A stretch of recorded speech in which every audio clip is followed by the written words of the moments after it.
திமுக அரசாங்கத்தினுடைய கையாளாகாத தன்மத்தை காட்டுகிறது. எப்படி ஒரு கவர்மெண்ட் ஒரு ஃபெயிலர் கவர்மெண்ட் என்பது இது ஒரு உதாரணம்.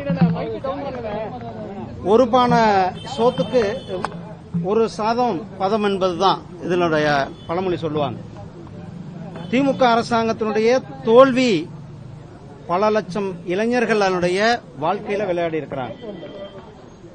டிஎன்பிஎஸ்சிக்கு தேர்வுக்கு தயாராக வேண்டும் என்பது ஒரு வருஷம் 2 வருஷம் நம்முடைய இளைஞர்கள் அதற்காக தன்னுடைய டைமை கொடுத்து, நேரத்தை கொடுத்து, பொருளை கொடுத்து, செலவை கொடுத்து, பெற்றோர்கள் எல்லாம் கோச்சிங் போய், பெற்றோர்களுடைய உதவியோட அவர்கள் எல்லாம் கோச்சிங் போய் கிட்டத்தட்ட 1 வருஷம் 2 வருஷம் தயார் செய்யறாங்க.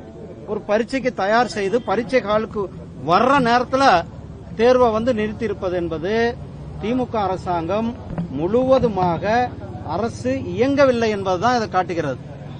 நம்மளுடைய பிரதமர் திரு நரேந்திர மோடிஜி அவர்கள் செங்கோட்டையில் சொன்னாங்க 10 லட்சம் பேருக்கு நாங்கள் வேலை வாய்ப்பு கொடுக்கப்படும், ஒரே வருஷத்துல 10 லட்சம் பேருக்கு வேலை வாய்ப்பு கொடுக்கப்படும் சொன்னார்.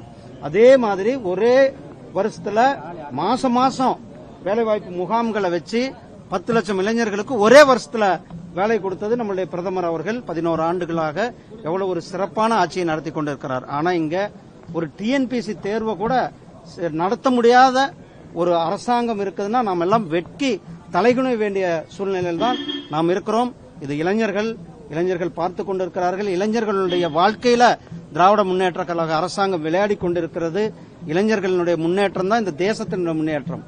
அதனாலதான் நம்ம பிரதமர் அவர்கள் இளைஞர்கள் மேல நம்பிக்கை வைத்திருக்கிறார். அப்படிப்பட்ட இளைஞர்களை திமுக அரசாங்கம் கிள்ளுக்கிரையாக நினைப்பது, இளைஞர்களுடைய வாழ்க்கையில விளையாடுவதை நிறுத்திக் கொள்ள வேண்டும்.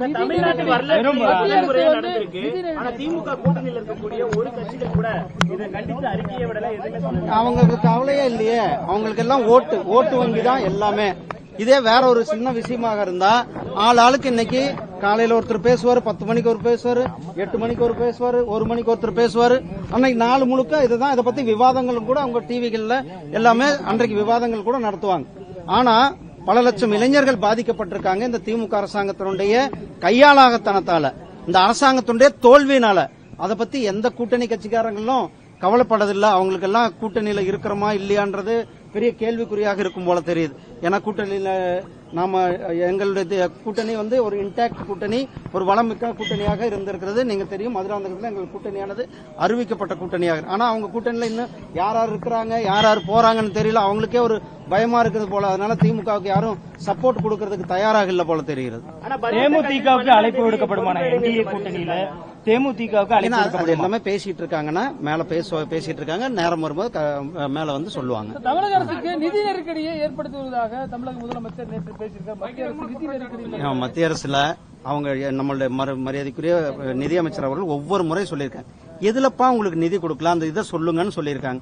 அவங்க இன்னைக்கு வரலும் எந்த இதுலயுமே சொல்ல. தமிழகத்துக்கு கொடுக்க வேண்டிய நிதி அத்தனை நிதியும் கொடுக்கப்பட்டிருக்கிறது. அவர்கள் செலவு செஞ்சு அந்த யூட்டிலிட்டி சர்டிபிகேட் கொடுக்கணும், அது கொடுக்கறது இல்ல. ஆனா பாருங்க என்னென்ன சொன்னாங்க, அத்தனைக்கு நிதி கொடுக்கப்பட்டிருக்கிறது. இவங்க ஒரு டேர்ம்ஸ் அண்ட் கண்டிஷனை வச்சுக்கிட்டு நிதி கேட்டாங்கன்னா அதுக்கு நிதி கிடைக்காது.